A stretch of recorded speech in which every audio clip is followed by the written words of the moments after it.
오늘 우리에게 주실 하나님 말씀을 이제 같이 보겠습니다. 신약성경 로마서 9장 6절부터 13절입니다.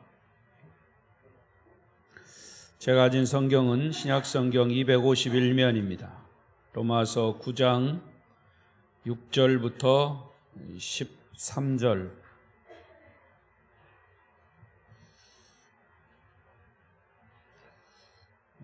여기 앞에 화면에 나옵니까? 다 나옵니까? 한쪽만 나옵니까? 잘 안 보이시는 분들은 본인 가지신 성경을 참고하시기 바랍니다. 로마서 9장 6절부터 13절까지 교독하겠습니다. 그러나 하나님의 말씀이 폐하진 것 같지 않도다. 이스라엘에게서 난 그들이 다 이스라엘이 아니요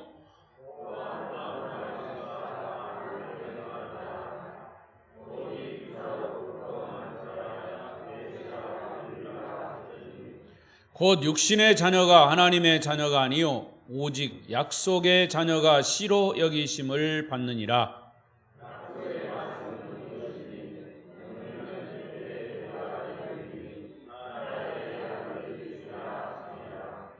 그뿐 아니라 또한 리브가가 우리 조상 이삭 한 사람으로 말미암아 임신하였는데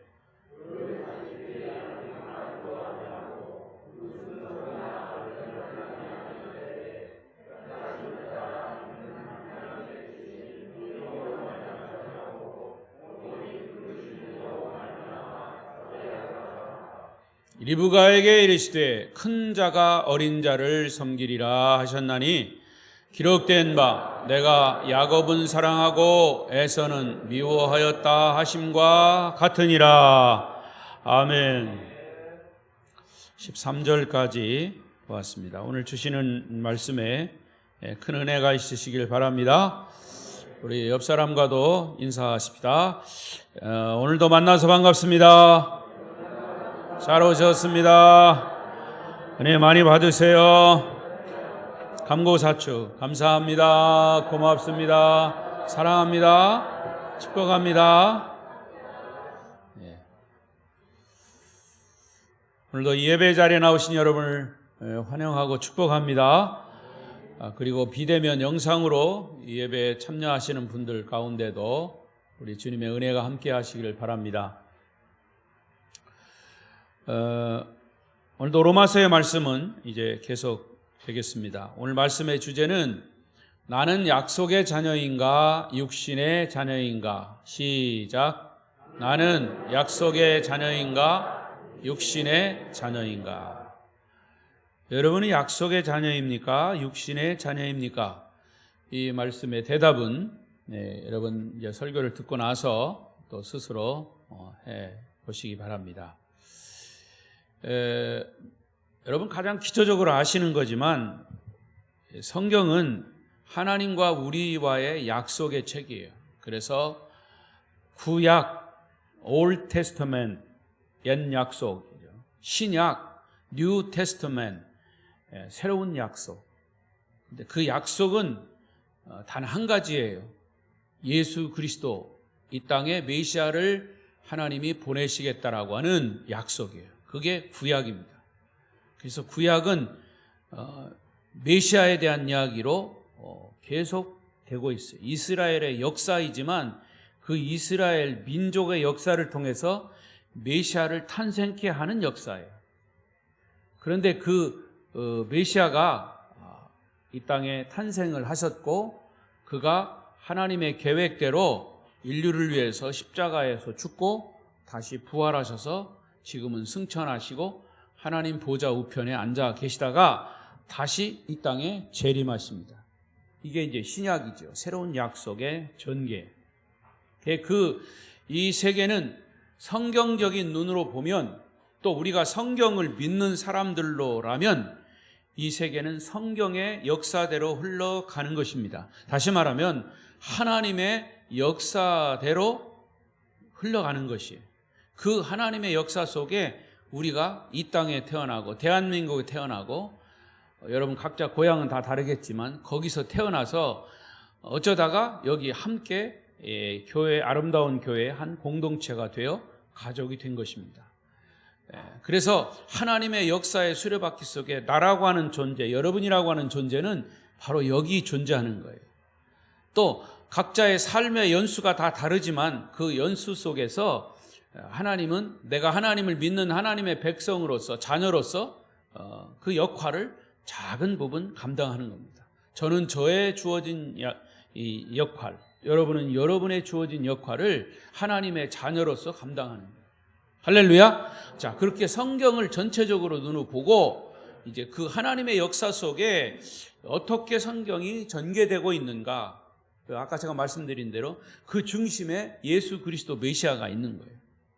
그런데 그 메시아를 보내기 위해서 구약은 이스라엘 민족을 선택해서 그 민족을 통해서 메시아가 탄생이 됐고 그 예수를 믿어야만 구원받는다라고 하는 이 진리를 이 이스라엘 민족을 통해서 보여주시고 알려주신 거예요. 근데 그것을 어디서 할 수 있느냐? 그건 로마서에서 할 수 있어요. 성경을 통해서 할 수 있는데 성경을 통해서도 가장 중요한 핵심적인 이 로마서를 통해서 알 수 있는 거예요. 그래서 제가 지금 로마서를 계속하고 있어요. 거기에 집중하시기를 바랍니다. 그러나 또 이 성경 속에 그냥 그렇구나, 성경 역사가 그런구나 하는 게 나하고 상관없는 게 아니라 여러분하고 직접 관련이 있는 거예요. 여러분의 구원과 관련이 있고 여러분의 지금 현재 살아가는 삶과 직접 관련이 있는 거예요. 그런 연관성을 가지고 살아가는 것이 역시 신앙생활인 거죠. 오늘 이 말씀에 여러분 귀를 기울이시고 정말 나는 하나님의 선택된 약속의 자녀인가? 나는 그냥 이 땅에 태어나 부모를 통해서 태어나 사는 육신의 자녀인가? 이걸 여러분 스스로 다시 한번 진단해 보시기를 바랍니다. 지난주일에 말씀드린 것처럼 하나님은 인류를 구원하기 위해서 한 사람, 창세기 12장에 아브라함을 선택하셨어요. 인류를 구원하기 위해서 성경에서 제일 첫 번째 선택된 사람이 아브라함이에요. 근데 그 아브라함과 약속하신 하나님의 말씀이 내가 너로 큰 민족을 이루겠다라고 세워진 민족이 이스라엘 민족이에요. 유대 민족이에요. 그래서 우리는 아브라함을 믿음의 조상이라고 하고 이스라엘을 선택받은 민족, 선민이라고 말합니다.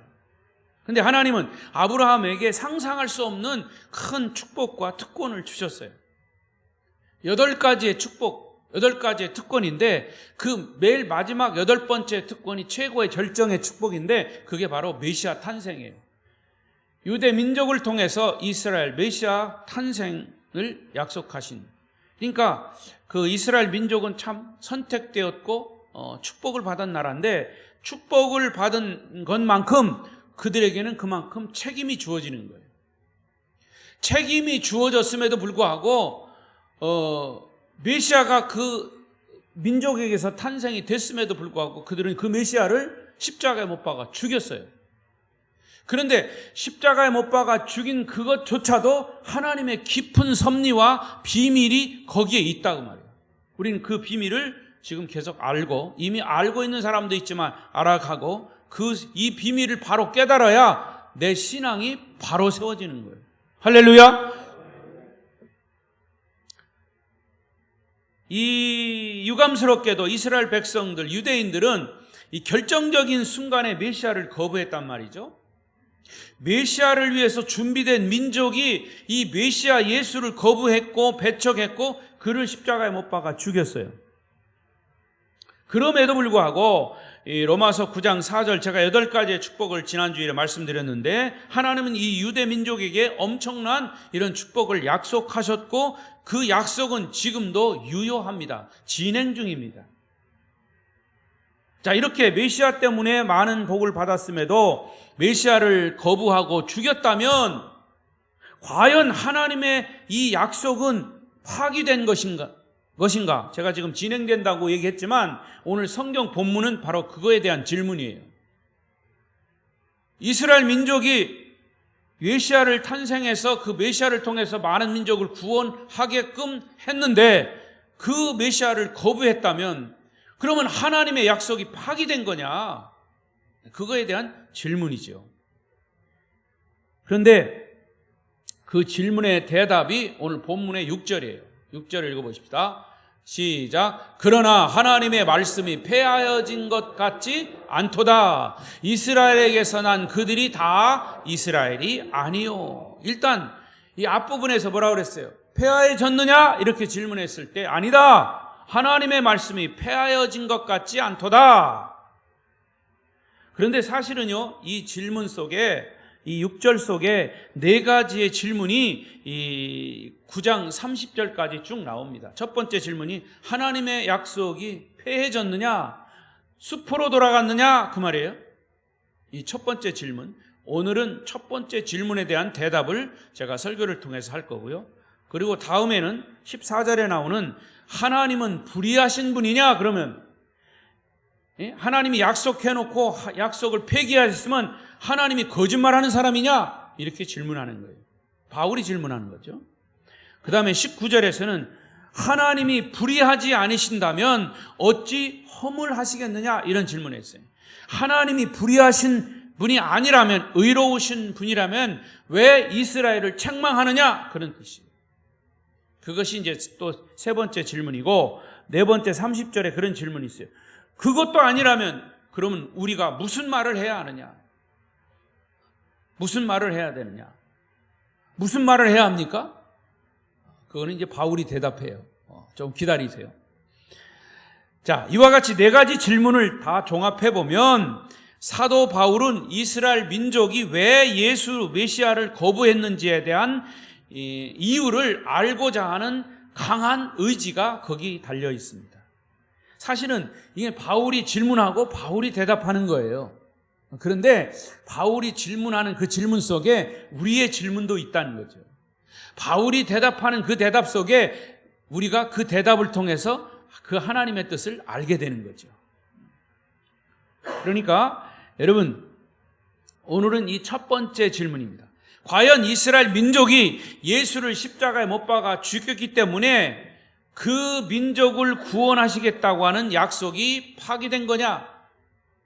아니, 이스라엘 민족을 통해서 예수 그리스도가 탄생이 되고 그 예수가 인류의 메시아라면, 그 메시아를 배척했다면 그러면 이스라엘 민족도 구원이 폐기된 거냐? 구원받을 수 없느냐라고 하는 질문이에요.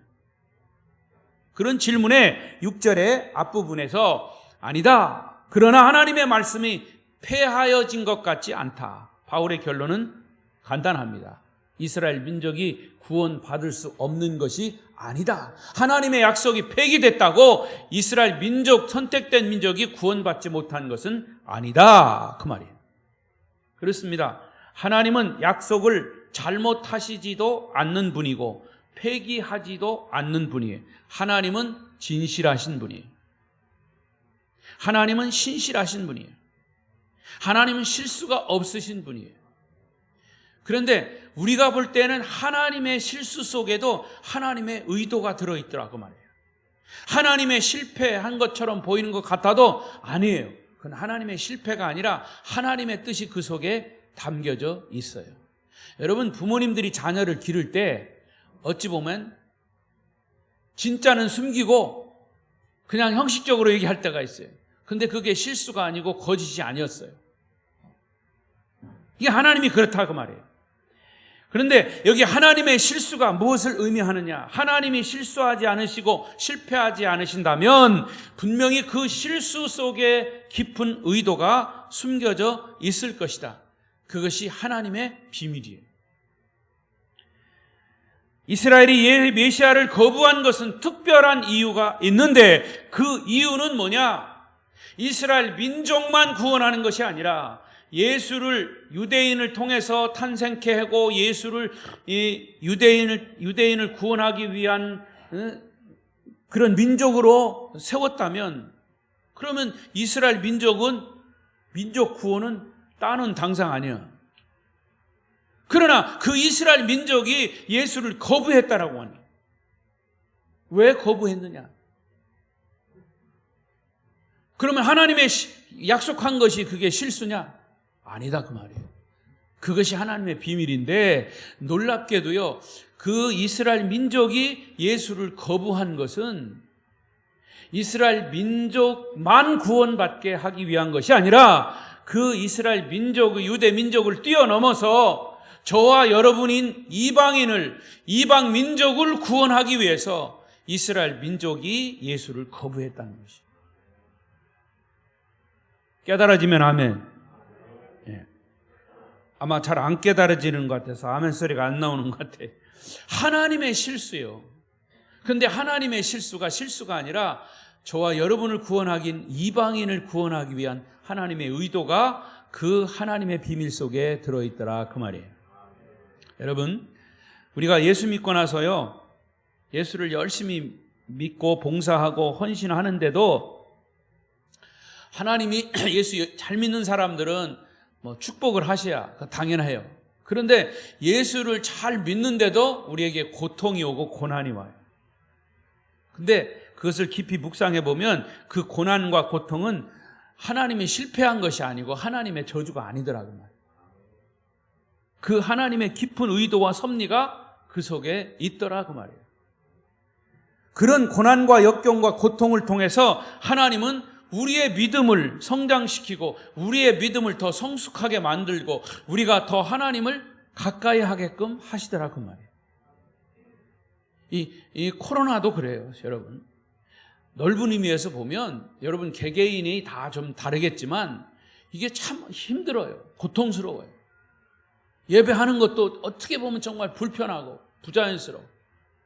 그래서 그냥 하나님의 뜻 따라서 가는 게 아니라 내 뜻 따라서 그냥 모든 것을 할 수가 있어. 그러니까 이게 코로나 때문에 신앙이 더 좋아지는 사람도 있고 신앙이 더 하나님과 멀어지는 사람이 있어요. 하나님과 가까이 하는 사람이 있고 하나님과 멀어지는 사람. 이 코로나라고 하는 이 고난을 통해서 하나님이 우리를 어떻게 만드시나 하나님의 의도가 있는 것 같아. 하나님이 이런 코로나 역병을 통해서 우리를 시험하는 것 같단 말이에요. 이게 전 세계의 팬데믹 현상으로 큰 고통이지만 이 고통을 통해서 거기에 반응하는 각자의 상태는 다 달라요. 아무쪼록 이 어려움을 통해서 여러분은 하나님의 기쁘신 의도인 여러분을 하나님께 가까이 부르는 하나님이 여러분을 더 가까이 두려고 하는, 그래서 하나님의 살아계심을, 하나님의 역사를 깨닫게 하는 그런 테스트임을 믿으시기 바랍니다. 이것이 축복이다 그 말이에요. 자, 6절 7절을 다시 읽겠습니다. 6절 7절 시작. 그러나 하나님의 말씀이 다 이스라엘이 아니요 아브라함의 씨가 다 그의 자녀가 아니라 오직 이삭으로부터 난 자라야 내 씨라 불리리라 하셨으니. 자 보세요. 이스라엘 민족에게서 난 그들이 다 이스라엘 민족이 아니라 또한 아브라함의 씨가 다 그 자녀가 아니라, 이 말은 유대인들 모두가 다 예수를 배척한 것이 아니라 유대인 중에도 예수를 배척한 사람도 있지만 예수를 환영한 사람도 있다 그런 말이에요. 자, 예를 들어서 예수님의 어머니 마리아와 아버지 요셉은 유대인입니까? 아닙니까? 유대인이에요. 예수님의 12 제자는 유대인입니까? 아닙니까? 유대인이에요. 예수를 처음으로 영접한 사람이 세례 요한이에요. 예수님이 오시기 전에 예수를 영접하고 예수를 준비한 사람이에요. 유대인이에요. 또 초대교회인 예루살렘 교회 교인들은 거의가 다 유대인들이에요. 이렇게 유대인 전부가 예수를 배척한 것이 아니라 그 말이에요. 비록 소수의 유대인들은 다 예수를 영접하고 예수를 준비하기 위해서 준비된 그런 소위 유대인들이고 유대인의 스텝이에요. 그들은 메시아를 만났습니다. 하지만 대다수의 유대인들은 예수를 배척한 것은 사실입니다. 자, 이런 사실을 바울은 좀 더 구체적으로 설명하고 있어요. 8절 8절 보십시다. 시작. 곧 육신의 자녀가 하나님의 자녀가 아니요 오직 약속의 자녀가 씨로 여기심을 받느니라. 이 오늘 말씀의 가장 핵심되는 말씀이, 문제를 해결하는 이 해결 말씀이 8절이에요. 여기 육신의 자녀가 나오고 하나님의 자녀가 나와, 약속의 자녀가 나와요. 여러분, 이 세상에는 육신의 자녀와 하나님의 자녀, 약속의 자녀가 있어요. 근데 육신의 자녀가 다 하나님의 자녀는 아니에요. 마찬가지로 이스라엘이라고 다 이스라엘이 아니에요. 이스라엘 백성 중에도 육신의 자녀가 있고 약속의 자녀, 하나님의 자녀가 있다 그 말이에요. 그러면 육신의 자녀는 누구를 말하는 걸까요? 육신의 자녀는 그대로 육신의 자녀예요. 남녀가 결혼해서 일반적으로 낳은 아이, 육신의 자녀예요. 그러면 하나님의 자녀는 태어나기 전부터 약속이 되고 예언이 되고 하나님의 부름을 받은 자녀들, 그게 하나님의 자녀, 약속의 자녀. 특히 예수 그리스도는 구약을 통해서 이런 자녀가 메시아로 태어날 것이다, 성령으로 잉태하게 될 것이다, 이렇게 하나님의 약속에 근거해서 태어난 자녀가 약속의 자녀다 그 말이에요. 그래서 사도 바울은 이 육신의 자녀와 약속의 자녀에 대한 예를 들고 있어요. 그 예가 누구냐 하면 아브라함과 이삭, 야곱, 요셉, 이렇게 내려가는 거죠. 자, 아브라함과 이삭을 얘기할 때 하나님이 아브라함을 어떻게 부르셨어요? 여러분 다 아는 사실이지만 하나님의 계획 속에 있다고 하는 이 사실을 염두에 두고 이 말을 다시 묵상해 보면 그렇습니다. 자, 하나님이 갈대아 우르에 있는 아브라함을 불러내셨습니다. 그를 부르신 이유는 이스라엘 민족을 이루어 인류를 구원할 메시아를 탄생케 위해서 아브라함을 부르신 거예요. 그리고 아브라함을 부르셔서 첫 번째 그와 약속한 것이 이 창세기 12장 1절부터 3절 또 읽어볼까요? 시작. 여호와께서 아브라함에게 이르시되 너는 너의 고향과 친척과 아버지의 집을 떠나 내가 내게 보여줄 땅으로 가라. 내가 너로 큰 민족을 이루어 내게 복을 주어 내 이름을 장대하게 하리니 너는 복이 될지라. 너를 축복하는 자에게는 내가 복을 내리고 너를 저주하는 자에게는 내가 저주하리니 땅의 모든 족속이 너로 말미암아 복을 얻을 것이라 하신지라. 여러분, 제가 마이크 대고 크게 읽으니까 여러분 잘 읽어보십시오. 제가 듣겠습니다 이렇게 하시지 말고 여러분도 같이 따라 읽어요. 왜냐? 성경은 내 입술로 성경을 읽으면 그 성경이 하나님의 말씀으로 들리는 거예요. 그래서 내가 소리를 내서 읽으라고 자꾸 하는 거예요. 다시 읽을까요? 다음에 또 읽을 차례가 있으니까. 자, 하나님이 아브라함과 약속을 하셨어요. 내 몸에서 복의 씨가 태어날 것이다, 이렇게 약속을 하셨어요. 근데 여러분 잘 아시듯이 이렇게 하나님이 아브라함과 약속을 하셨는데, 약속을 하시고 시간적으로 보면 약 10년이 지났는데도 자식이 없는 거예요. 더욱이 아내 사라는 아기를 낳지 못하는 여자의 그런 고통이 있었죠. 아직 낳을 수 있는데 낳지 못해. 하나님이 약속했는데 아기를 못 낳는 거예요. 아기가 없는 거예요. 왜 하나님은 약속을 하셨는데 왜 우리에게 자녀를 주시지 않는 거야? 하고 부부는 고민을 하다가 그러면 자식을 낳아야지 뭐, 우리 방법으로 낳아야지 뭐, 이렇게 인간적인 방법을 택해서 자기 사라 아내의 몸종인 하가를 통해서 아기를 낳죠. 그때는 그게 허락이 됐었으니까. 일부 다쳐. 그 낳은 아들이 누굽니까? 이스마엘이죠. 이스마엘. 자, 그러면 여러분, 하나님이 약속해서 낳은 아이가 이스마엘입니까? 아니면 아니라고 이렇게 하시고 김은 키라고 이렇게 하세요. 아니에요. 당연히 아니죠. 성경에 보면 이스마엘이 태어날 때 하나님이 그랬어요. 이스마엘은 약속의 자녀가 아니다, 소위 육신의 자녀다, 그렇게 말씀하셨어요. 그러면 왜 하나님은 사라가 아이를 낳을 수 없는 시간까지 기다리신 걸까? 하나님의 의도가 뭘까?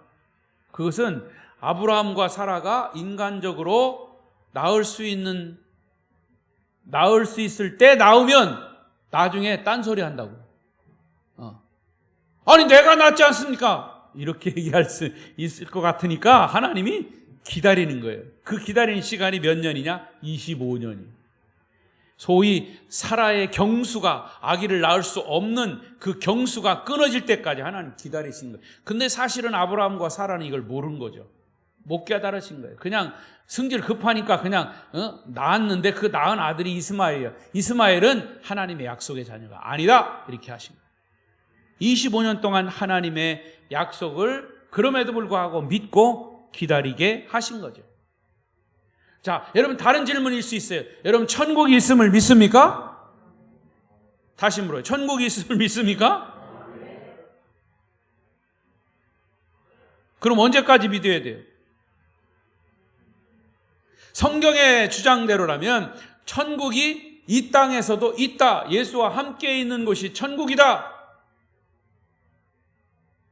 그런데 정말 이 천국이 완성되려면 우리가 육신이 이 땅에서의 삶을 멈추고 정말 거룩한 몸으로 죽어서 우리의 영혼이 천국. 그러면 그 천국까지 이르기 위해서는 우리가 기다려야 된다. 기다려야 돼. 인생 삶은 기다림의 연속입니다. 인생 삶은 기다림의 연속이다. 시작. 기다림의 연속. 이 설교가 지루해도 기다려야 돼요. 끝날 때까지. 그러죠? 기다림의 연속. 여러분 구원이 완성되기까지 참고 기다려야 됩니다. 이게 믿음이에요. 자, 결국 하나님은 사라가 아기를 가질 수 없는 불가능한 상태에서 아기를 갖게 하신 거예요. 그게 25년 동안 기다린 거죠. 그 자녀가, 그래서 낳은 자녀가 약속의 자녀 이삭입니다. 9절 말씀을 보십시다. 9절. 시작. 약속의 말씀은 이것이니 명년 이때에 내가 이르리니 사라에게 아들이 있으리라 하심이라. 지금 사도 바울은 구약의 창세기의 예를 쭉 들어가면서 이스라엘 민족에 대한 구원을 지금 설명하고 있는 거예요. 거기에 아브라함, 이삭, 야곱의 이야기를 쭉 지금 풀어가고 있는 거죠. 그러니까 자, 사라는 아기를 낳을 수 없는 상황에 대해서 하나님이 그때 나타나셔서 말씀하신 거예요. 내년 명년 이때에 사라에게 아들이 있을 것이다. 사라는 그때 그 말씀을 듣고 어떻게 했어요? 웃었어요. 속으로 웃었어요. 겉으로 웃으면 비웃는 것이 되니까 속으로 웃었어요. 근데 하나님 그거 속으로 웃는 거 다 아셨어요. 지금 내 나이가 몇 살인데 경수가 끊어진 지가 언젠데 어떻게 아이를 낳습니까? 이렇게 불가능한 상태에서 낳은 아이가 약속의 자녀 이삭입니다. 하나님 그 아이의 이름까지도 사라가 웃었음을 알고 아주 유머스럽게 그 아들 이름을 이삭이라고 지은 거예요. 이삭의 뜻은 웃음이라고 하는 뜻입니다. 하나님이 여러분 속으로 하나님 비웃어도 하나님 다 알아요. 함부로 비웃으면 안 돼요. 여러분 계란이라고요 다 병아리가 되는 거 아니잖아요. 계란 중에 유정란만이 병아리가 되는 거예요. 무슨 말이냐? 이 세상에 많은 사람들이 살고 있지만 모두가 다 약속의 자녀는 아닙니다. 오직 예수 그리스도를 믿어야만 약속의 자녀가 될 수 있습니다. 할렐루야! 이게 성경의 약속이에요. 7절을 보시면 또한 아브라함의 씨가 다 그의 자녀가 아니라 오직 이삭으로부터 난 자라야 내 씨라 불리리라 그랬어요. 오직 아브라함의 씨가 다 아브라함의 씨가 아니고, 여러분 이스마엘도 아브라함의 씨잖아요. 근데 그건 약속의 자녀가 아니에요. 육신의 자녀예요. 오직 이삭으로부터 난 자라야 아브라함의 씨라 그랬어요. 자, 그러면 이렇게 태어나신 분이 결국 예수 그리스도신데, 예수님은 남자와 여자 사이에서 태어나신 분이 아니고 여자의 몸만 빌려서 태어났죠. 마리아의 몸만 빌려서 성령으로 태어난 거예요. 이 사실을 믿으십니까? 그런데 공자도 석가모니도 마호메트도 다 육신의 자녀, 남자의 씨를 통해서 태어난 사람이에요. 하지만 오직 예수님만이 약속의 자녀다 그 말이에요. 예수님은 남자와 여자를 통해서 그냥 태어나신 분이 아니고 오래전부터, 태초부터, 창세기 3장 15절부터 인류가 타락한 아담과 해와가 죄를 짓고 하나님을 떠난 순간부터 다시 인류를 구원하시겠다고 하는 하나님의 의도 속에 메시아 탄생을 예고하신 거예요. 그래서 약속이 되고 그때부터 아브라함을 선택해서 모세와 다윗의 계보를 통해서 태어나신 분이 예수 그리스도다. 자, 그렇다면 이 말씀을 우리에게 끌고 와서 여러분에게 적용을 시켜보십시오. 다시 질문합니다. 여러분은 육신의 자녀입니까? 약속의 자녀입니까? 약속의 자녀임을 믿습니까? 그렇습니다. 우리는 아빠, 엄마를 통해서 태어난 육신의 자녀예요. 그러나 동시에 약속의 자녀. 왜? 중간에 예수를 만났기 때문에. 거듭났기 때문에. 육신의 자녀로 태어났지만 예수님을 영접하고 구원받았기 때문에 하나님의 약속의 자녀가 된 겁니다. 요한복음 1장 12절에 영접하는 자 곧 그 이름을 믿는 자들에게는 하나님의 자녀가 되는 권세를 주셨으니 할렐루야. 그래서 우리는 약속의 자녀가 됐습니다. 그런데 여기 바울은 10절 11절에 더 기가 막힌 이야기를 해요. 10절 11절 또 읽습니다. 10절 11절 10절 나왔네. 시작. 그뿐 아니라 또한 리브가가 우리 조상 이삭 한 사람으로 말미암아 임신하였는데 그 자식들이 아직 나지도 아니하고 무슨 선이나 악을 행하지도 아니한 때에 택하심을 따라 되는 하나님의 뜻이 행위로 말미암지 않고 오직 부르시는 이로 말미암아 서게 하려 하사. 이게 도대체 무슨 얘기일까? 잘 들어보세요. 자, 아브라함은 인간적인 방법으로 사가를 통해서 이스마엘을 낳았습니다. 이스마엘은 육신의 자녀예요. 하지만 하나님은 약속의 자녀를 따라서 아들 이삭을 주셨어요. 이삭은 약속의 자녀예요. 그런데 이삭은 하나님의 역시 인도를 따라서 리브가를 아내로 맞았습니다. 여러분 창세기 보면 이 이삭이 리브가를 만나는 장면도 재밌어요. 그건 여러분 쭉 보시고 이제 리브가를 만나서 이제 결혼을 했어요. 근데 그 사이에 누가 났어요? 쌍둥이가 났잖아요. 야곱과 에서. 근데 지금 그 이야기입니다. 아브라함의 아들 이스마엘은 육신의 자녀이고 이삭은 약속의 자녀인 것은 이해가 갑니다.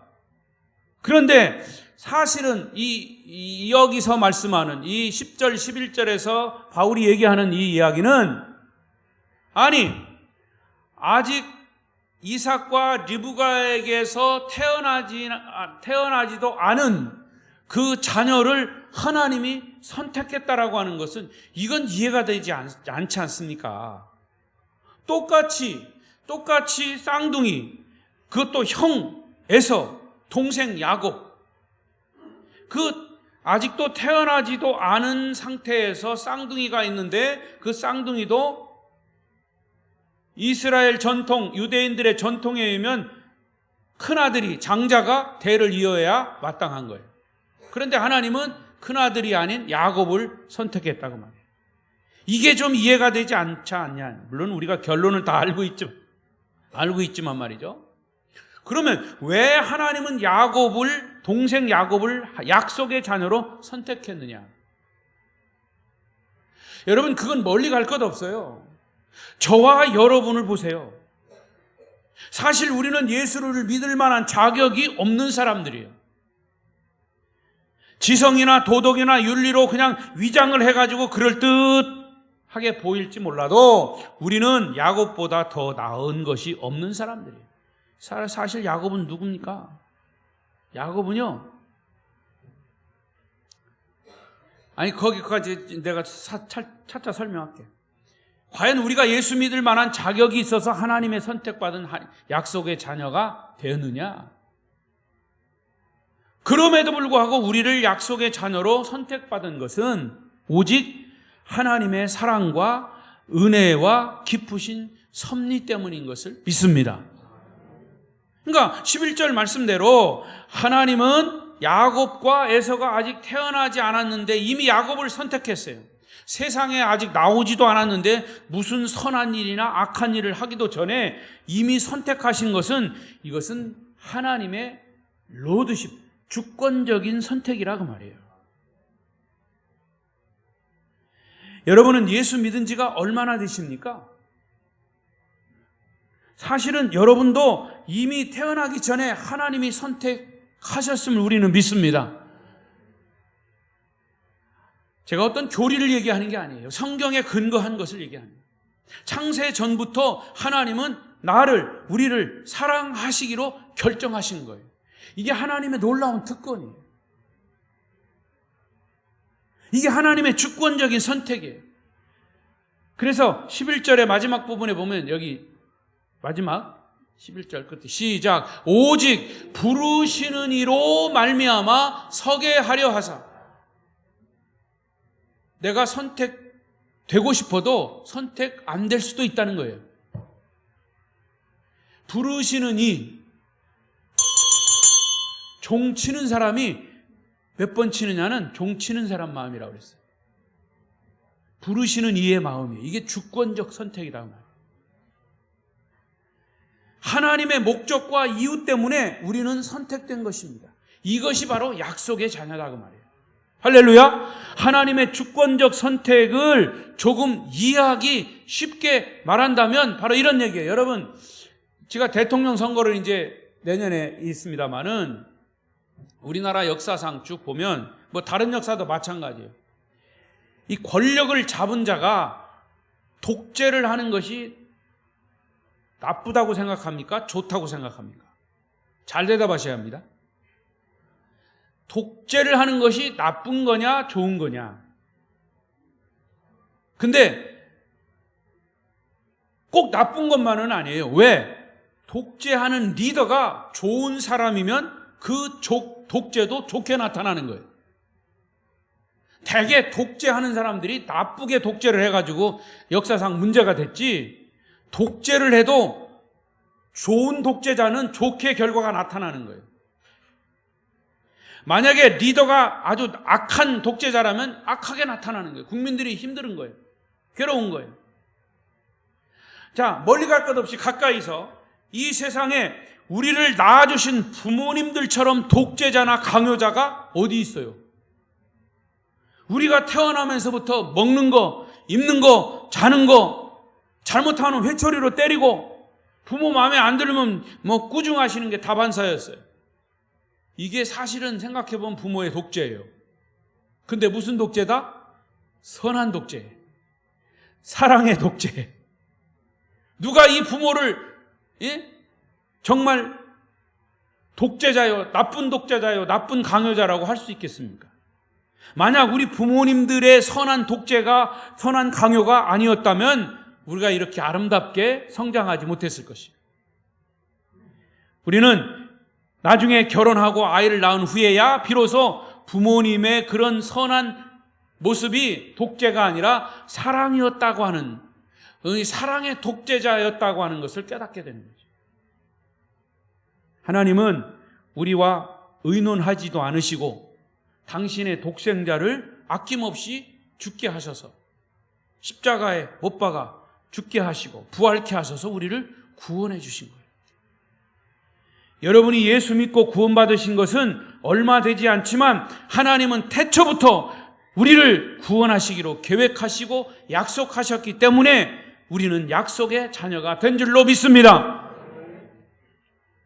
그런데 그 약속도 하나님이 우리와 약속한 것, 하나님이 아브라함과 약속한 것도 사실은 일방적인 약속이에요. 어찌 보면 이것도 독재예요. 아브라함과 의논해가지고, 아브라함아, 내가 너를 어떻게 축복할까? 아브라함아, 내가 너를 어떻게 민족을 만들까? 이거 물어보지 않으셨어요. 그냥 일방적으로 약속하신 거예요. 그게 독재예요. 사랑의 독재. 그리고 그 아브라함 민족에게 약속의 축복의 약속을 하신 것이 8가지의 축복. 그런데 그 하나님의 자녀로서의 축복이 아브라함에게 주신 축복만이 아니라 하나님의 약속의 자녀이라면 그 이스라엘과 맺은 약속의 8가지의 축복이 바로 우리에게도 이어지는, 믿으시기 바랍니다. 이제 말씀을 정리하겠습니다. 13절까지의 말씀을 정리하겠습니다. 하나님은 이스라엘 민족에게 약속한 이 특권과 축복을 저와 여러분에게도 이미 부어주셨습니다. 중요한 것은 우리가 그것을 느끼고 경험하고 그것을 인정하느냐. 인정하지 않아도 하나님 주셨어요. 그거를 누리기만 하면 되는 거예요. 약속의 자녀의 특권, 우리는 이미 약속의 자녀다라고 하는 특권, 그것을 누리시기 바랍니다. 양자되는 특권, 하나님의 자녀예요. 하나님의 자녀가 되는 권세 주셨어요. 축복이에요. 영광을 받는 축복, 예배 드릴 수 있는 특권, 수만 가지의 성경의 약속, 기록된 성경 말씀 자체를 주셨고, 믿음의 조상들의 삶을 우리의 삶의 모델로 제시해 주셨어요. 표상으로 주셨어요. 가장 최고의 축복인 예수 그리스도를 구원자로 우리에게 주셨다고 하는 이 사실, 이런 축복이 약속의 자녀인 여러분에게 지금도 유효하다는 사실을 믿고 충만히 그것을 누리시고 이 축복을 이웃과도 나누시는 그런 은혜가 있으시기를 축원합니다. 기도하겠습니다.